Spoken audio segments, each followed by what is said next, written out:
વિદ્યાર્થી મિત્રો, બોર્ડની પરીક્ષા શરૂ થઈ ગઈ છે અને પેપર તમારા સારા એવા જતા હશે, પણ જ્યારે ભૌતિક વિજ્ઞાન, રસાયણ વિજ્ઞાન અને ધોરણ 10 ની અંદર ગણિતના પેપરની વાત આવી ત્યારે ઘણા બધા વિદ્યાર્થીઓને ડાઉટ થયો કે સર દ્રષ્ટિહીન વાળા જે પ્રશ્ન છે અમારાથી ભૂલથી લખાઈ ગયા છે તો શું અમને એના માર્ક્સ મળશે, અમારા એના માર્ક્સ જતા રહ્યા. આ ઘણી બધી મૂંઝવણ આખા ગુજરાતના વિદ્યાર્થીઓના મનની અંદર છે, ઇવન પેરેન્ટ્સના મનની અંદર પણ છે અને શિક્ષકો પણ મૂંઝવણમાં મુકાયેલા છે કે ભાઈ હવે થશે શું, એ માર્ક્સ વિદ્યાર્થીઓના કપાઈ જશે કે શું થશે, શું બોર્ડે પોતાની ભૂલ સ્વીકારી. ઓફિશિયલ પરિપત્ર ગુજરાત બોર્ડે આ વિષય પર કરેલો છે, એના પર ડિટેલ ડિસ્કશન આજે આપણે આ વિડીયોમાં કરવાના છે. 5-10 મિનિટથી વધારે તમારો સમય નહીં લો, પણ તમારું જે મૂંઝવણ છે એ ક્લિયર થઈ જશે અને આવનારા પેપરમાં આ ટાઈપના ક્વેશ્ચન જોડે તમારે કેવી રીતે ડીલ કરવાની છે એની પણ ઇન્ફોર્મેશન હું તમને આ વિડીયોની અંદર આપીશ. તો આ વિડીયોને તમે અંત સુધી જોતા રહો.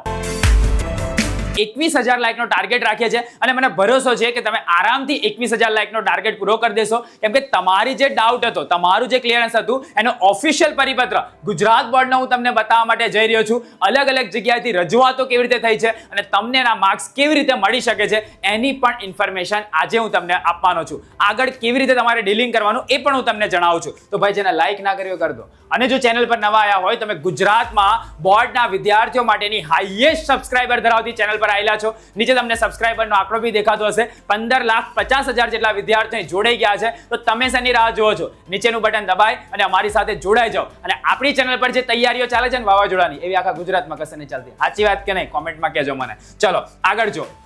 પહેલા તો તમારું જે પેપર હતું એ પેપરની અંદર ગુજરાત બોર્ડ જે પહેલા 6 મુદ્દાઓની સૂચના આપતું હતું એની જગ્યાએ આ વખતે 8 મુદ્દાની સૂચના હતી. બરાબર, તે બદલાવ હતો પણ વિદ્યાર્થીઓની નજરે ન ચડ્યો, કેમ કે આપણને આદત છે એકની એક વસ્તુને ઘડીએ ઘડીએ આપણે ના વાંચીએ. તો આની અંદર સૂચનાની અંદર ઓફિશિયલી એ લોકોએ લખેલું હતું, બરાબર, કે ભાઈ તમારા જે પ્રશ્ન છે એમાં જનરલ વિકલ્પ આપવા કે નહીં આપવા. બરાબર, તો અહીંયા જો પ્રશ્ન નંબર 8માં જનરલ વિકલ્પ આપેલા છે, પરંતુ આ આધારિત પ્રશ્નોમાં દ્રષ્ટિહીન વિદ્યાર્થીઓ માટે આંતરિક વિકલ્પ પણ આપેલો છે. આ વસ્તુ ઓલરેડી તમારી સૂચનામાં મેન્શન કરેલી છે. તમારું બોર્ડનું પેપર જોજો એની અંદર, પણ કદાચ તમારા ધ્યાને ના આવી હોય તો આપેલા પ્રશ્નને ધ્યાનમાં લેવા આવું ઓફિશિયલી ગુજરાત બોર્ડે પેપરની અંદર જ લખીને આપ્યું હતું.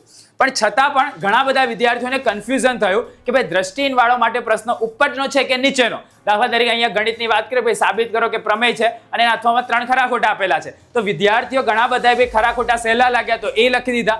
એમને લાગ્યું કે આ ફક્ત દ્રષ્ટિહીન વાળો પ્રશ્ન ઉપરનો હશે.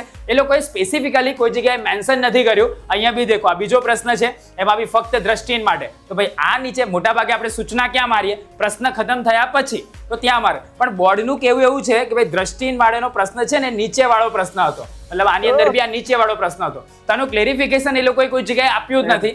તો આ એક એમનો ભૂલ છે, 100% છે. આ પહેલો પ્રશ્ન ગણિતના પેપરની અંદર ચેક કરો તો બી તો એ લોકોએ જે મથાળું માર્યું છે, મથાળું એવી રીતે મારેલું છે કે વિદ્યાર્થીઓના મનની અંદર પરીક્ષામાં કન્ફ્યુઝન થાય ભાઈ અમારી માટે કયો છે. હા, નો ડાઉટ આગળ એ લોકોએ જાણકારી 100% આપી કે ભાઈ આકૃતિ વાળો જે પ્રશ્ન હોય એ તમારી માટે છે, દ્રષ્ટિહીન વાળા માટેનો પ્રશ્ન એ પછીનો છે. તો આવું એ લોકોએ ક્લેરિફિકેશન આપ્યું હતું. પણ વિદ્યાર્થીઓ ચાલુ પરીક્ષામાં તો મૂંઝવણમાં મુકાયા, કેમ કે આ રીતનું પહેલેથી અનાઉન્સમેન્ટ કરીને કહેવામાં નહોતું આવેલું. એટલે ડેફિનેટલી વિદ્યાર્થીઓને કન્ફ્યુઝન થયું. ધોરણ 10 ના હોય કે ધોરણ 12 ના હોય, બંનેને આ સમસ્યા થઈ. તો બોર્ડને જ્યારે એની જાણકારી આપવામાં આવી, રજૂઆતો કરવામાં આવી, ત્યારે બોર્ડે એક ઓફિશિયલ પરિપત્ર કર્યો. એના વિશેની હું તમને વાત કરું. અખબારી યાદી છે. ગુજરાત માધ્યમિક અને ઉચ્ચતર માધ્યમિક શિક્ષણ બોર્ડ ગાંધીનગર દ્વારા નોંધાયેલ તમામ વિજ્ઞાન પ્રવાહ ધરાવતી ઉચ્ચતર માધ્યમિક શાળાઓના આચાર્યશ્રીઓ, શિક્ષકશ્રીઓ, વાલીઓ તથા વિદ્યાર્થીઓને જણાવવાનું કે ધોરણ 12 વિજ્ઞાન પ્રવાહની ભૌતિક વિજ્ઞાન, કેમ કે સૌથી પહેલું આવું લખેલું કોની અંદર આવ્યું? ભૌતિક વિજ્ઞાનમાં લખેલું આવ્યું. તો વિષયની પરીક્ષા 27/2/2025 ના રોજ થઈ, જે પહેલું પેપર હતું ફિઝિક્સનું. એની અંદર 3 થી 6.5 કલાકનું પેપર હતું, યોજવામાં આવ્યું.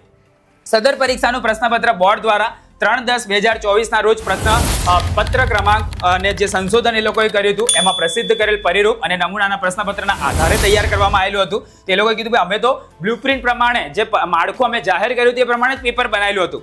નમૂનાના પ્રશ્નપત્રની સૂચના નંબર 9 બરાબર માં દ્રષ્ટિહીન વિદ્યાર્થીઓ માટે આકૃતિ આલેખ આધારિત પ્રશ્નમાં અન્ય વૈકલ્પિક પ્રશ્ન આપેલ છે એમ પણ જણાવેલ છે. આવું એ લોકોએ ત્યાં જણાવ્યું હતું, સૂચનામાં જણાવ્યું હતું, જેવું મેં તમને આગળ કીધું એ પ્રમાણે. પણ આ વસ્તુનું પ્રશ્નપત્રનું પરિરૂપ આપ્યું ને ત્યારે એ લોકોએ કોઈ ક્લેરિફિકેશન નહોતું આપ્યું. મતલબ આ કહેવાય ને આમ નવું જ તમારી સામે મૂકવામાં આવ્યું તો આવું થયું. પણ એ લોકોએ સૂચના આપી હતી, મતલબ એ લોકો ખોટા તો નથી. તે મુજબ 27/2/2025 ના ભૌતિક વિજ્ઞાન વિષયના પ્રશ્નપત્રમાં મુખ્ય પેજ પર સૂચના નંબર 9 માં આકૃતિવાળા ચાર્ટવાળા પ્રશ્નોમાં દ્રષ્ટિહીન વિદ્યાર્થીઓ માટે અલગ પ્રશ્નો આપેલા છે, જેનું ખાસ ધ્યાન રાખવું, આવું એ લોકોએ કીધું હતું. બરાબર, કીધું હતું, 100% વાત સાચી છે ભાઈ, તમે કીધું હતું. પણ આ પ્રશ્નો માત્ર દ્રષ્ટિહીન વિદ્યાર્થીઓ માટે જ છે એમ જણાવેલ છે, અને જ્યાં ફક્ત દ્રષ્ટિહીન વિદ્યાર્થીઓ માટેની સૂચનાની પ્રશ્નની દ્રષ્ટિહીન વિદ્યાર્થીઓ માટે જ છે. એ લોકોએ ક્લેરિફિકેશન નહોતું આપ્યું એની અંદર, ભાઈ ઉપરનો પ્રશ્ન એમનો છે કે નીચે. એ લોકો એવું કે આકૃતિવાળો હોય કે આકૃતિ વગરનો હોય, તો એ આકૃતિ વગરનો ગણવાનો દ્રષ્ટિહીન માટે અને બાકીનો ગણવાનો તમારા માટે, આવું. પરંતુ પરીક્ષા દરમિયાન દ્રષ્ટિહીન વિદ્યાર્થીઓ અને સામાન્ય વિદ્યાર્થીઓ માટેના સામાન્ય ક્રમાંક ધરાવતા પ્રશ્નોની વચ્ચે ફક્ત દ્રષ્ટિહીન વિદ્યાર્થીઓ માટે લખાયેલ હોય, પરીક્ષાર્થીઓને કયા પ્રશ્નનો ઉત્તર આપવો તે સમજવામાં મુશ્કેલી પડી હોવાની રજૂઆત મળી. ઘણા બધાએ રજૂઆત કરી, બરાબર, ઇવન આપણે બી કરી હતી, આપણા શિક્ષકોએ બી કરી હતી, અને ઘણા બધા વાલી મંડળોએ બી રજૂઆત કરી કે ભાઈ આવું કેવું, વિદ્યાર્થીને લાઈવ પરીક્ષા આપતી વખતે મૂંઝવણ કેમ થવી જોઈએ, ન થવી જોઈએ. તો જે ધ્યાને લેતા વિદ્યાર્થીઓના હિતમાં આ પ્રકારના પ્રશ્નમાં વિદ્યાર્થીએ જે પ્રશ્નનો ઉત્તર લખેલો હશે, જે લખ્યો હશે, તમે ઉપરનો લખ્યો હોય કે દ્રષ્ટિહીન માટેનો લખ્યો હોય, તેનું મૂલ્યાંકન કરી મળવાપાત્ર ગુણ આપવામાં આવશે, જેવો નિર્ણય લેવામાં આવેલો છે. આ ભૌતિક વિજ્ઞાન માટે નિર્ણય લીધો એ લોકોએ, બરાબર. સેમ એવો નિર્ણય ધોરણ 10 માટે પણ લેવાશે, તો તમે ચિંતા ના કરતા. પણ એ લોકો પછી તમને એવું કહે છે કે ભાઈ વધુમાં ધોરણ 12 વિજ્ઞાન પ્રવાહના અન્ય વિષયો, ભાઈ હવે આગળના વિષયમાં એ અમે નહીં કરીએ, બરાબર. આ પહેલી વાર હતું એટલે એને લેટ ઇટ ગો, એ લોકોએ સ્વીકાર્યું અને કીધું કે ભાઈ ચલો વિદ્યાર્થીઓનું ભૂલ થઈ કાં તો અમારી ભૂલ થઈ, એને જવા દો, પણ કન્ફ્યુઝન ક્રિએટ થયું છે તો અમારે એના માર્ક્સ આપી દેવા જોઈએ. તો એ લોકોએ કીધું ભાઈ અમે માર્ક્સ આપી દઈશું, તમે એની ચિંતા ના કરતા, બરાબર.